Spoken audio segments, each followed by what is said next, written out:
You are perpetually undercharging for your services. So if you felt your body just kind of shrink a little bit, get a little smaller because you feel a little tinge, like you're like, oh boy, she sees me. It's okay. I got you, because this is one of the most common pain points that I hear designers express is they're underestimating their time for projects, or they're not tracking their time, or they're not invoicing their time for all the hours that they spend on a project.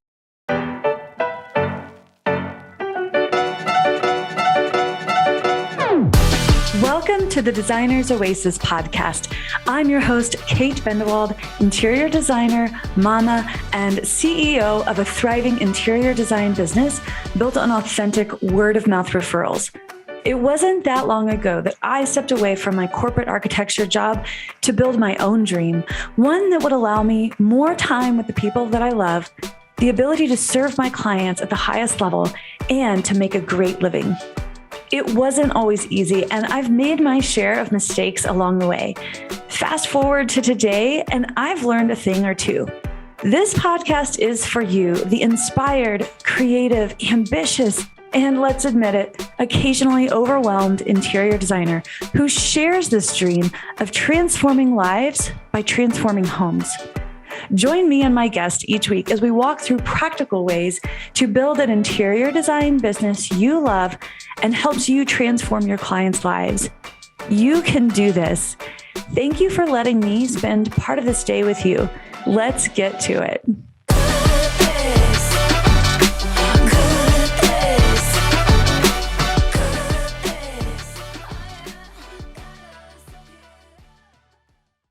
Well, hello there and welcome back. I'm doing a solo episode today, which I'm excited to do again. I absolutely love doing guest episodes and getting to learn from others. But there's just been some stuff on my mind recently that I wanted to share with you guys. And so I've got a couple of solo episodes coming up again, which can be sometimes nice for a change. So I'm thrilled to be here hanging out with you today. Today, we are talking about 3 ways designers continue to find themselves stuck and broke. And so what I'm talking about is this is really for those designers who you've been at this a while, right?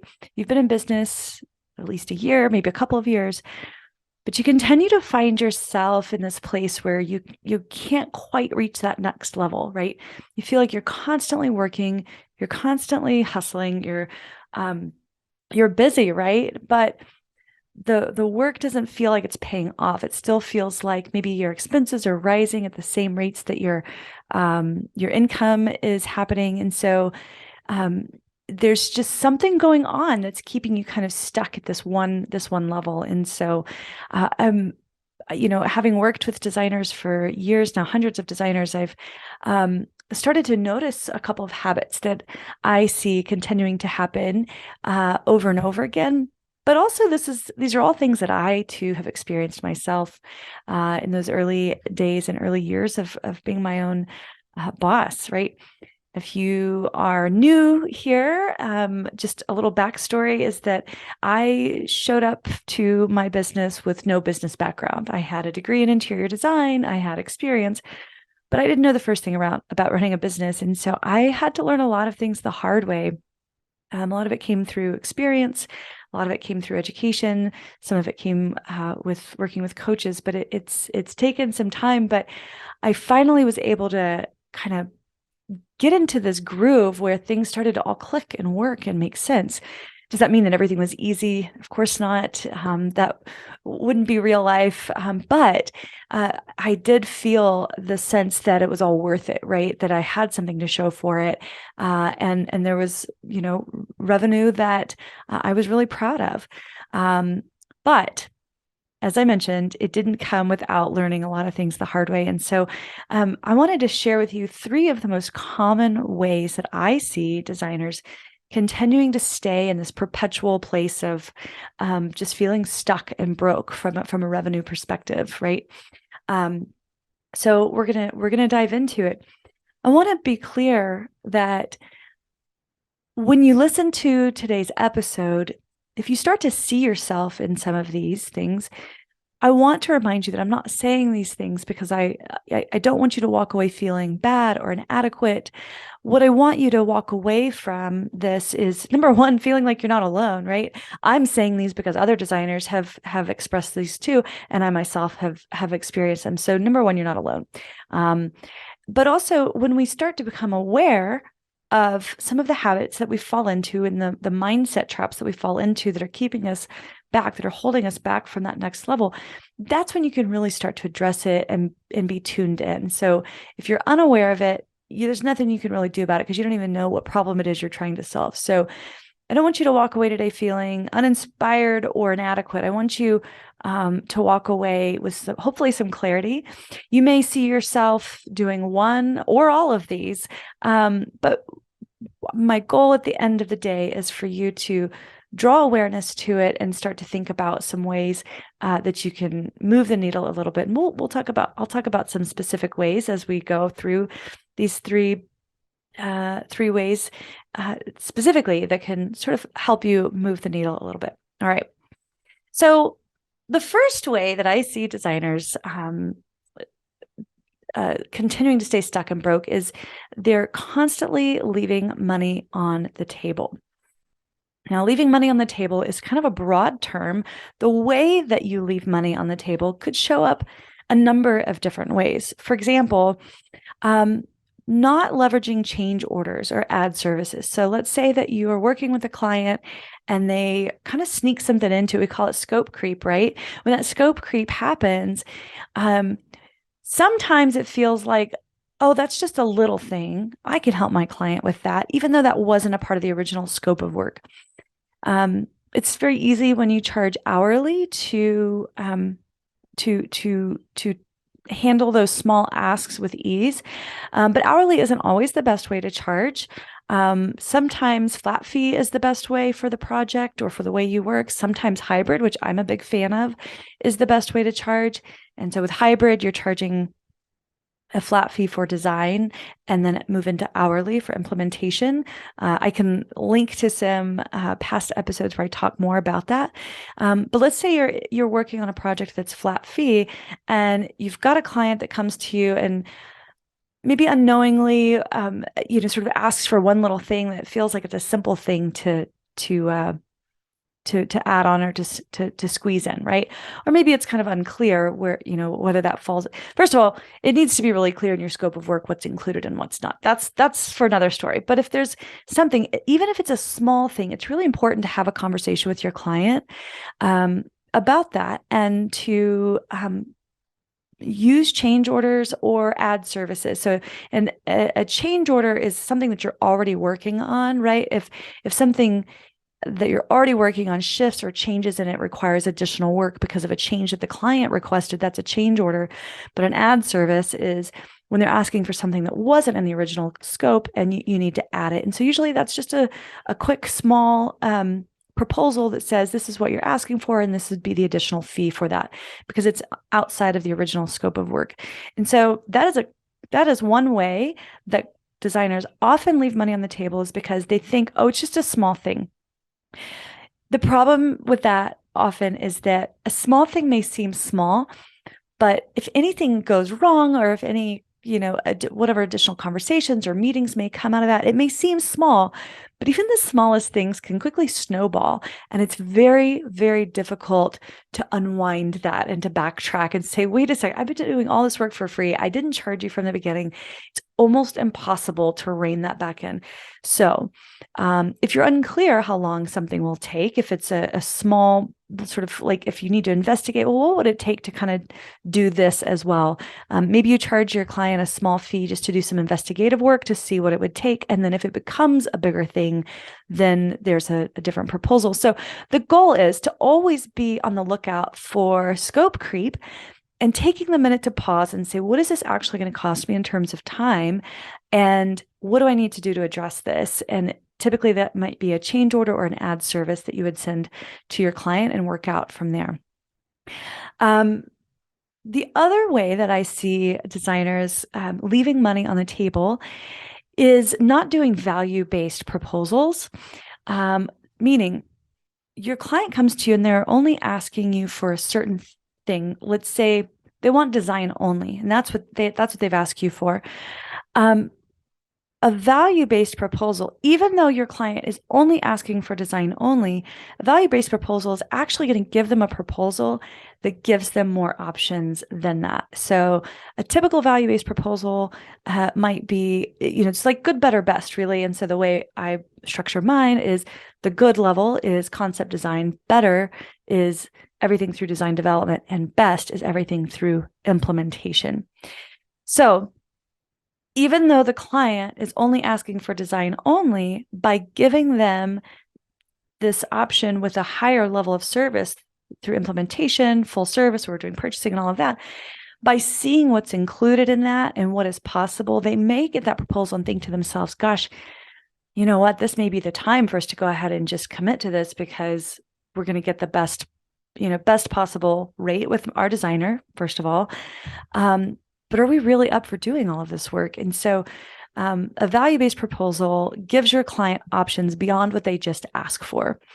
So I believe that every proposal, however you structure it, should include some kind of an upsell to the experience working with you. And that is often a very simple and easy way for you to add value for your clients through their experience while also earning more money.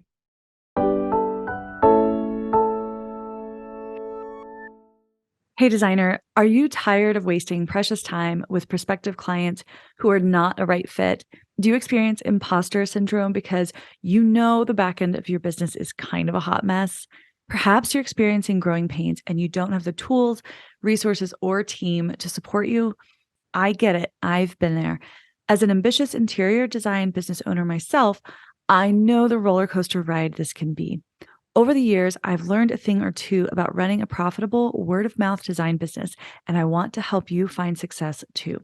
How would it feel to wake up and face the day knowing exactly what to focus on next, having a roster of enthusiastic clients, including a paid waitlist, and having the space, time, and creative energy to develop projects that you are proud of and are portfolio, if not press worthy?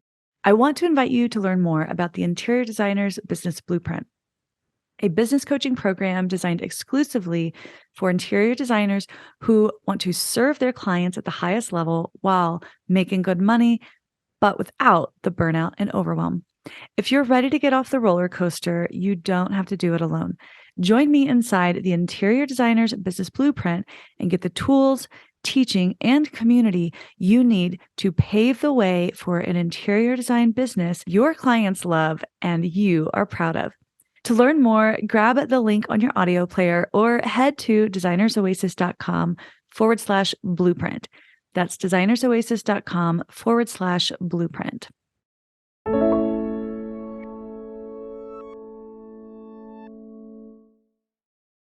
Another way that designers typically will leave money on the table has to do with not tracking your time. So, either not tracking your time or not charging for it. So you've got to be tracking your time.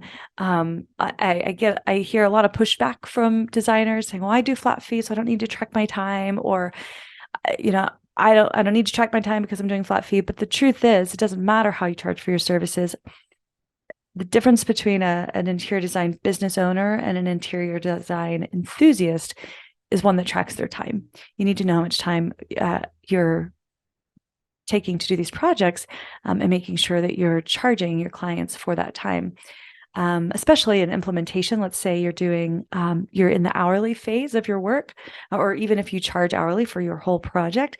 A lot of times I hear designers not, maybe you worked 30 hours that month, but when you send the bill, you feel a little gun shy, so you'll dial it in a little bit more and scrub off some hours, and that's just another way that you're leaving money on the table. Okay, so let's move into the second way that interior designers stay stuck and broke, and that is by not having a follow-up plan. So a follow-up plan is part of your sales process. I have a whole masterclass on selling, and this is just one part of it. But a follow-up plan is the way that you stay connected and with your prospective clients. And a prospective client could be a cold prospective client, somebody who's just entered your world. It could be an existing client, or it could be a past client. And so follow up can entail, let's say that you have a prospective client and you talk with them, but they're not quite ready to pull the trigger on their project yet. Maybe they were just doing a little information gathering. You need to have a plan to follow up with them at an appropriate time. Let's say that a client goes through a consultation with you and you give them a proposal, and they come back to you and they say, they decline your proposal for one reason or another. You need to have a follow-up plan to understand what's their reasoning and why, because it could be that you have an opportunity to change their mind or to clarify something. But if you just say, okay, thanks, bye, you're not really giving yourself the best opportunity to get that project. And so it's really important for you to understand is that by following up with a client that says no, it's not being pushy. You're just trying to gather more information. Maybe there was something that was unclear about what it is they get. What can they expect at the end of the day? What's on the other side of working with you? Follow-up can also be following up with people in your network who you might meet, whether that's maybe there's a realtor that you really jive with and you want to, create connection there or collaboration there. Maybe there's a contractor. So it doesn't necessarily have to be with a client. It can also be with strategic partnerships with others in your world. So following up is all about staying top of mind with your clients. Follow-up can also look like checking in on past clients. It's really important to listen to your client's words. Think about how many times you've talked to a client and they've mentioned, oh yeah, and one day we're going to get to our primary bedroom and bathroom. Follow up with them in a year. How are you doing? How are things going? Engage with them on their social media. Like and comment on their photos. I do that anyway because I tend to follow my clients and we become friendly through the process of working with each other. So for me, it's very natural. It's not something that is necessarily strategic, although I recognize that there is a benefit too for doing that. But I can't tell you how many times I've had a past client call me and say, either I commented on something or they saw something I posted and it made them think of me and were reminded that they were ready to tackle a new project. So follow-up can be with past clients as well. And then there may be times too when you have a client who says yes to a project, but they're not exactly what's the word I'm looking for? Eager isn't quite the word, but they've got other things that they're waiting on that trying to I've had this with new construction a lot. So let me just use that as an example. Let's say that they're working with an architect, they're working with a builder or a permitting office of some kind, and there's something else that's holding them back from working with you. Follow up, instead of just saying, okay, well, let me know when you're ready for me. That's a very passive way to approach your follow-up plan. A more strategic way to go about that would be to find a way to get started now, to kind of get things solidified and on the books. I believe that designers are brought in way too late on projects 99% of the time. So I think you can often help your client understand the value of bringing you on earlier rather than later, and not necessarily needing to wait for all of those things to fall into place before they bring you on. Of course, you need to decide on a case-by-case basis what makes the most sense. But the point is, your marketing day, whatever day you set aside for marketing, because you're batching your week, right? That's a little side rant, and I will leave a link to an episode where I talk about batching your time. But whenever you're sitting down and you're spending that time thinking about marketing, it's so much easier to start with the people you're already in connection with, you're already talking to, the people you already know, they're already in your sphere, and take care of the follow up. Who can you call? Who can you email? Who can you touch base with? Who can you check in with? And there's this natural momentum and energy that you'll start to feel when you just sit down and you just start calling and emailing people and reaching out. And before you know it, you are going to have opportunities that are going to be doors that lead to projects, and the world is your oyster at that point. And so if you just give yourself put some energy behind that follow up, I think you'll see a lot of momentum start to happen in your business. But I think for a lot of folks, this can just feel really salesy. It can feel pushy. But the reality is you have something that your people want and that they need. And sometimes people just get busy and they just forget. You can't take it personally. You just need to follow up, do it with grace, say, I'm here to help. I want to show up for you in the best way that makes the most sense for you right now. Where are you on this? Can we get started? Find a way that feels good for you, but don't not follow up. Okay. Because there's so much missed opportunity when you take a passive approach to your selling process. Okay. And the third, and I'm not going to say final way, because what I'm talking about today are 3 ways that designers stay stuck and broke. But let's be honest, there's probably other ways too, but these are some of the most common ways. So the third way that I see designers staying stuck and broke is you are perpetually undercharging for your services. So if you felt your body just kind of shrink a little bit, get a little smaller because you feel a little tinge, like you're like, oh boy, she sees me. It's okay. I got you, because this is one of the most common pain points that I hear designers express is they're underestimating their time for projects, or they're not tracking their time, or they're not invoicing their time for all the hours that they spend on a project. So there's a lot of ways that we can undercharge for our services. So let's talk about a couple of those. First is the cost of doing business has simply gone up in the last couple of years. Ask yourself, have you changed your design fees or raised your design fees to not only reflect your increased experience, but also just the cost of doing business?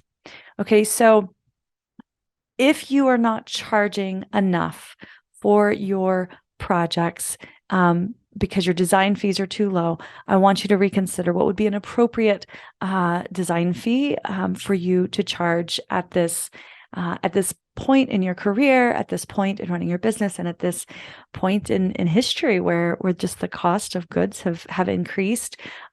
Everything from software to physical products, the cost has gone up. So ideally, you're raising your rates just about every year, okay?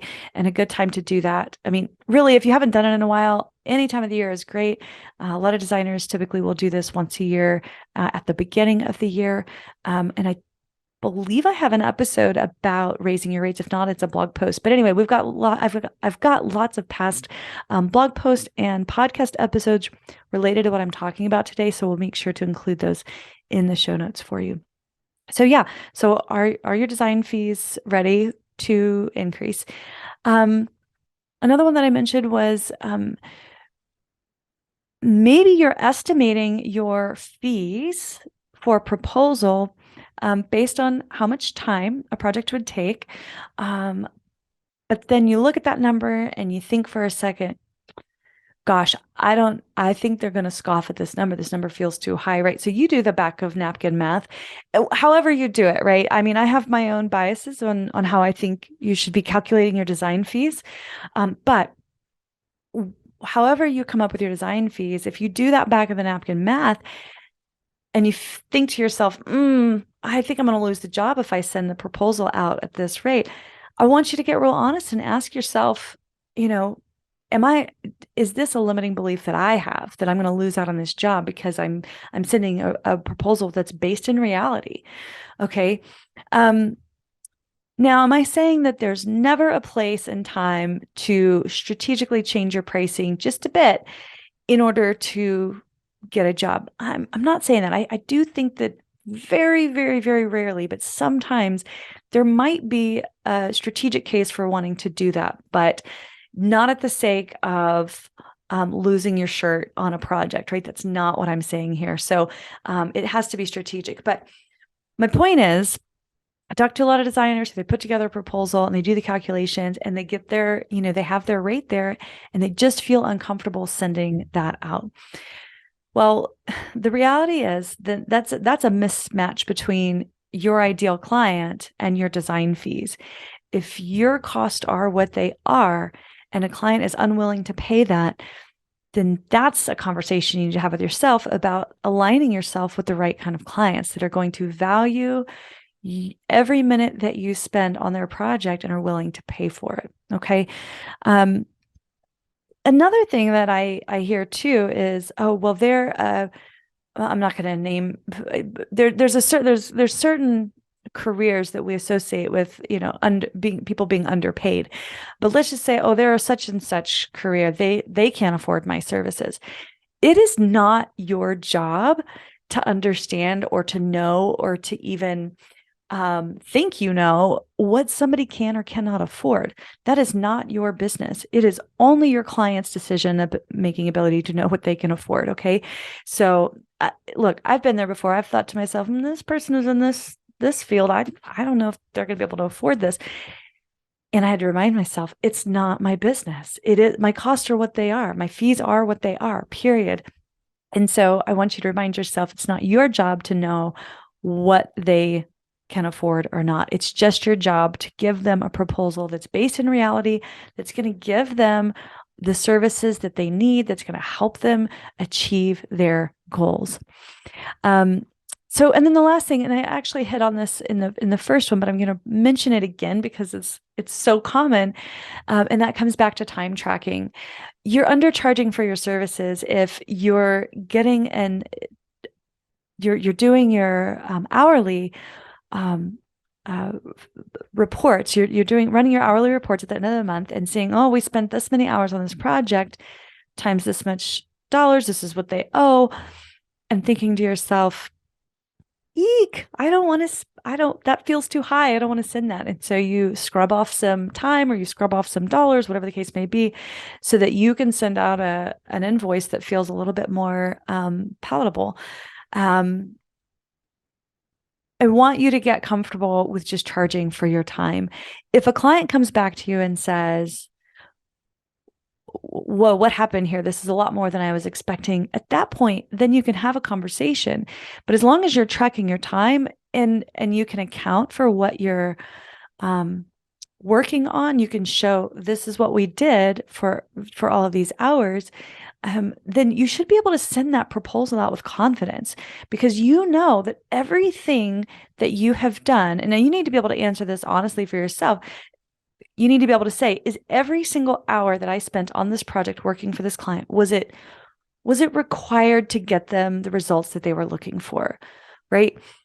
Did you go down a rabbit hole and waste a bunch of time doing something that wasn't necessary for your client? If so, then you might want to reconsider. But 9 times out of 10, as long as you're staying focused and you're staying on track, then it's really important that you don't undervalue yourself, you don't undercut that invoice, and you just send it out, send whatever it is. And 9 times out of 10, if you're working with your ideal clients, they're going to just pay it and be done and move on. If they come back and there is an issue, then you address it at that point. And I think it's important if you're not just tracking your time, but you're also indicating what it was you were doing during that hour, that 3 hours, that 30 minutes, then you can tell the client, I hear you. You see next to the time everything that was done during this month. I want you to look at that. If there's anything on there that you think is unrealistic or unacceptable or wasn't helping you reach your goals through this project, you let me know and I'll take it off. But to downright cut hours off before you ever send it out is not giving yourself a chance. So again, perpetually undercharging for your services can look a number of ways, whether it's in the very beginning, taking money off of your proposals, whether it's reducing your fees because you have preconceived ideas about what somebody can afford, or not tracking your time or invoicing for all of your time. Those are all of the different ways that we can be undercharging for our services. So, to wrap up, I want you to think about which of these 3 habits you might want to focus on. If any of these resonated with you, I want you to think about which one of these resonated the most for you. And I want you to start to ask yourself some questions, because what's important now is, maybe I touched a nerve here and you're feeling a bit seen. Remember, the point is to become clear and aware of some habits that we fall into, so that you can start to change and you can start to move the ship in a different direction. So if it was leaving money on the table, if that was one that really stuck with you, I want you to ask yourself questions like, are my proposals creating opportunities to expand my offering with clients who are already working with me? Am I being honest with clients when they ask for something that's outside of the scope of work? And am I creating, ad services for them when those in those moments when these questions come up? Am I charging for my consultation? I'm in the camp of you need to be charging for your consultations. So if you're not, that is another area where you might be leaving money on the table. If the second one resonated for you, how can I develop a follow-up strategy?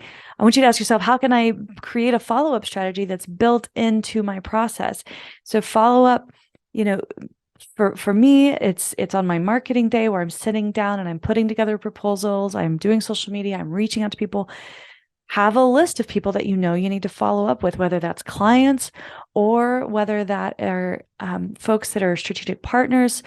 Perhaps that's a contractor, realtor. Those are some that I mentioned earlier, but having follow-up baked into your routine is a real easy way to kind of get yourself unstuck and get yourself a lot of momentum to move forward.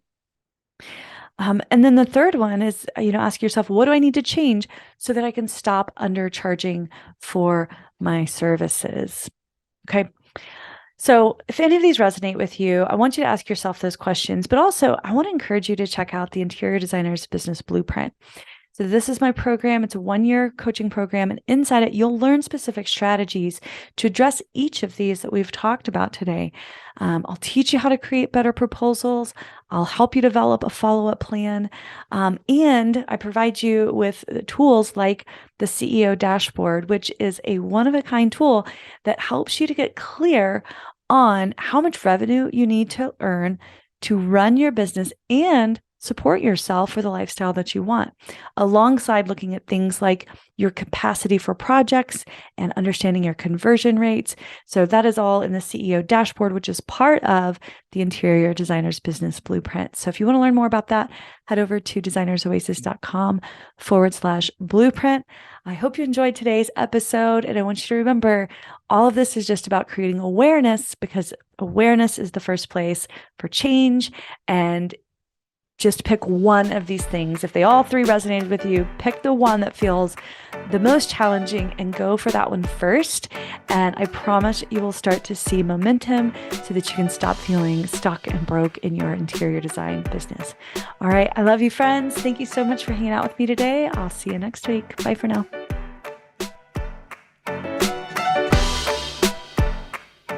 Thank you so much for letting me spend part of this day with you.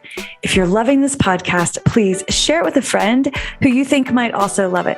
Or perhaps you can take just 30 seconds to open your podcast app and leave us a 5-star rating.